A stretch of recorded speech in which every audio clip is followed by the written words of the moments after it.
gelas ada air nih, ikan masih basah, masukkan ke minyak panas.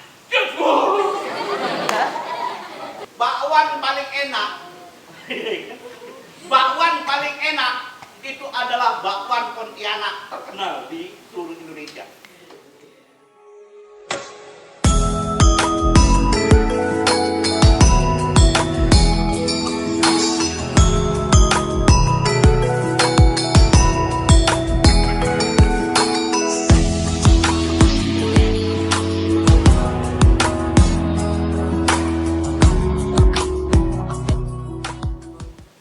Tak bisa masak. Oh, si kecil itu. Orang saking mau bisa masak pakai helm supaya tidak kena pancitan karena ilmunya tidak diketahui. Bahkan ibu-ibu di rumahku banyak yang tak tahu masak. Ujung-ujungnya suaminya masak seorang. Gelas ada air nih, ikan masih basah, masukkan ke minyak panas. Ya, coba. Ya, ini untuk yang Satri Putri. Kalau goreng ikan supaya tak meletak-letak gimana? Panaskan minyaknya. Kalau api besar, ketika masukkan tepung. Ya, masukkan tepung. Udah masukkan tepung, sedikit ya, tidak banyak-banyak, jangan sekilo. Sendok pun tak sampai, ujung sendok ya, masukkan. Udah begitu, baru masukkan ikan. Insya Allah tidak meletik-letik.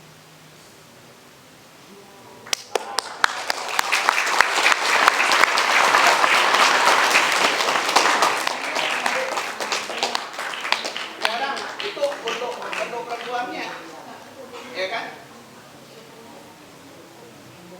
Banyak cara yang membuat dia tidak meletik-letik itu banyak.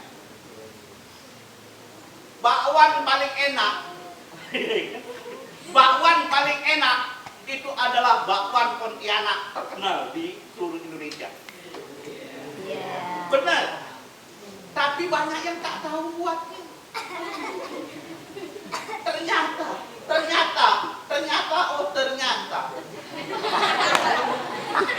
Ya, ini boleh dicatat dan boleh dicoba. Bukan hanya untuk santri, ustazah pun atau termasuk ustaznya mau coba silakan.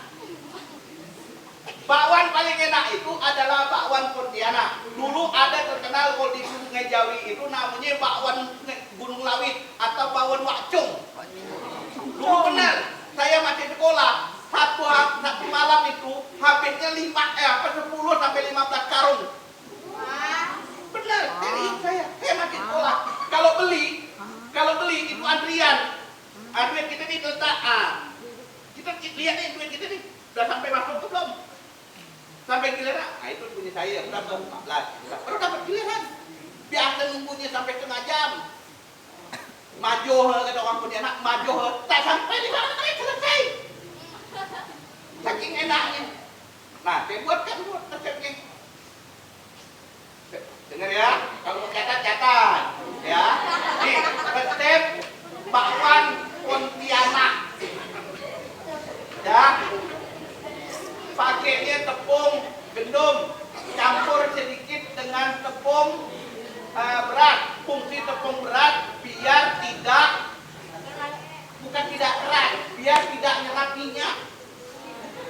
Nah ya, ditambah bumbunya bawang putih atau bawang merah, bawang putih, ketumbar, kemiri, ya, ketumbar, kemiri, tahang, campur dengan udang repon atau udang sepe atau ada udang ebi malah bagus. Sedikit ya, udah banyak-banyak. Ya, kemudian di blender masukkan jadi satu. Ya, kalau mau kasih soda kue, jangan soda lain. Soda lain nanti meledak. Kasih soda kue dikit aja. Kalau udah pakai soda nggak apa-apa. Jangan pakai telur. Kalau pakai telur, awalnya crispy, awalnya garing, tapi kalau dia dingin, dia malah melepem, meledak. Ya, itu. Ya.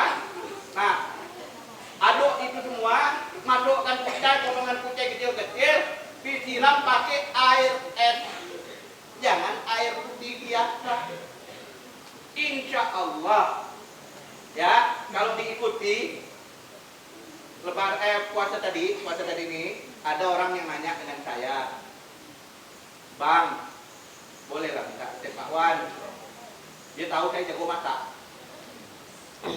Nah, dia tahu saya jago masak. Tanya dengan saya, satu malam dia habis 1 karung. Dia 10 kilo. Jual jam 3, jam 5 sore habis. 10 kilo. 1 kilo bisa dapat 30 butir bakwan. Berarti 1 hari 300 bakwan.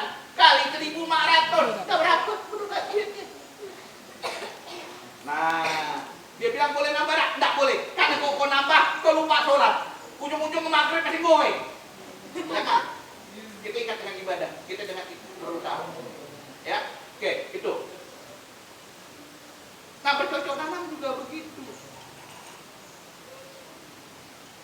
Saya tanya sama Pak Kiai atau Pak Ustadz di depan, ya, Pak RT, Abi di depan, berapa 1 tahun 1 hektar? Bukan 1 hektar, hasil padinya berapa? 3 ton paling banyak. Karena kerjanya juga tidak maksimal.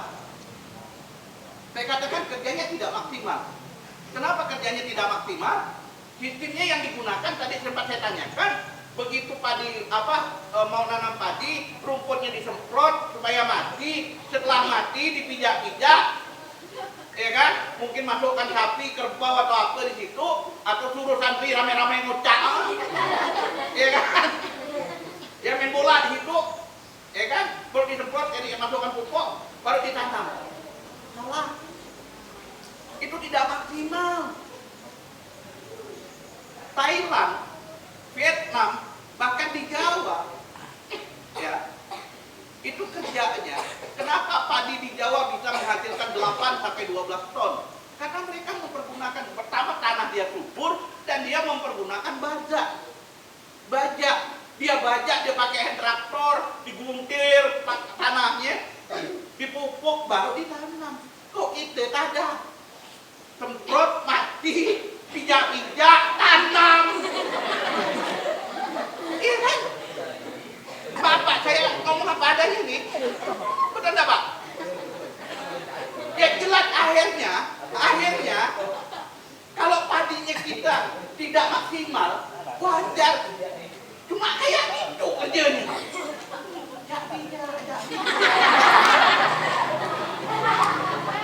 Iya kan? Apa yang terjadi? Begitu gak nanam miara sapi? Oh lapar. Ambil karet. Padi. Tidak diberi jamu, tidak diberi obat supaya dia gemuk. Obat sapi dipakaikan ke manusia. Sapi ke manusia ya. Kan? Tuh, bagaimana mungkin? Sementara di luar sana, di negara tetangga kita, bahkan di negara tetangga lah, di Jawa, sapi itu, saya ini bukan tukang sapi, bukan pelihara sapi, tapi saya berkawan dengan pemelihara sapi sudah puluhan tahun. Ya. Pak, ini kasih jamu, Pak. Memang sapi yang dikasih jamu itu dia punya dia punya lemak kurang. Tapi kenapa kita juga tahu sapi yang dikasih jamu itu bagus, tapi kita nggak pernah ngasih sapi itu jamu. Padahal kita tahu jamunya. Nah ini, ya, itu juga nanam pisang. Tadi Pak RT atau Pak Kiai nanam pisang berapa banyak? 1.000 lebih, hampir 1.000 katanya. Bibitnya dari mana? Pagi tanam, sore cari di keliling-keliling. Apa kita mau modern? Nih, dulu badannya masih sanawiyah ya. Berat badan saya itu masih sanawiyah cuma 47 sampai 48 kilo. Nih, lebih kurang kayak gini nih urutnya. SMP. Tapi masih lincah saya. Lomba lari menang. Ngapa? Saya usulkan minyak apa? Balsem supaya panas. Jadi begitu mau lari, iya kan sakit nahan badan lari, aduh. Ternyata menang. Balik bawa piana pakai sepeda ontel. Ini saya cerita sesungguhnya. Maka tadi saya bilang saya ini nakal.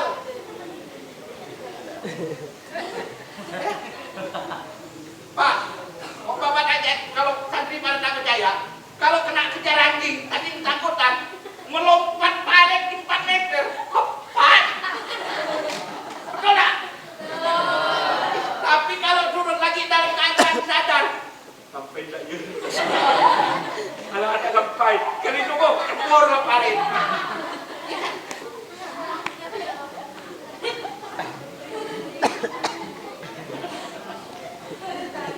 Iya kan? Nah ini tadi saya katakan, ya kan?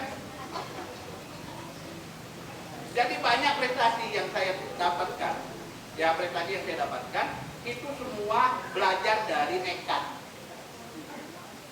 Saya dulu tidak pandai masak, cari pandai masak. Mohon maaf, Pak Kiai pernah merasa ikan seluang paling enak. Saya beri resep untuk Pak Kiai. Nah ya, Pak Ustadz, ya. Pak Ustadz, saya beri apa? Yang santri putri boleh catat. Namanya asam pedas seluang. Seumur hidup pasti tak pernah ngerasa. Jangankan santri, Pak Ustadz, ya belum. Udah umur 50 berapa? 60 udah dekat. Belum. Nah, ternyata Ustadz, kepepet itu membuat saya menjadi kreatif. Saya pergi di kampung, sebuah kampung, apa istilahnya, diberi ikan seluang.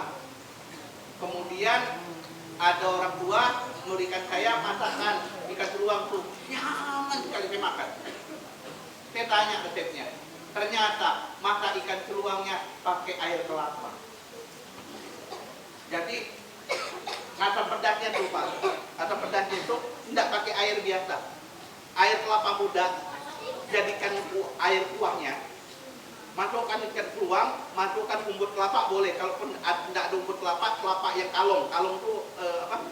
Kelapa yang belum ada isinya, belum ada dagingnya.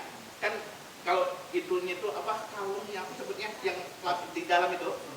Nah, tepungnya itu kan masih enak tuh, lembut tuh. Nah, itu diambil Pak, dicincang, campurkan dengan ikan seluang, masak seperti yang masak asam pedas. Tapi airnya tidak air hujan dan sebagainya.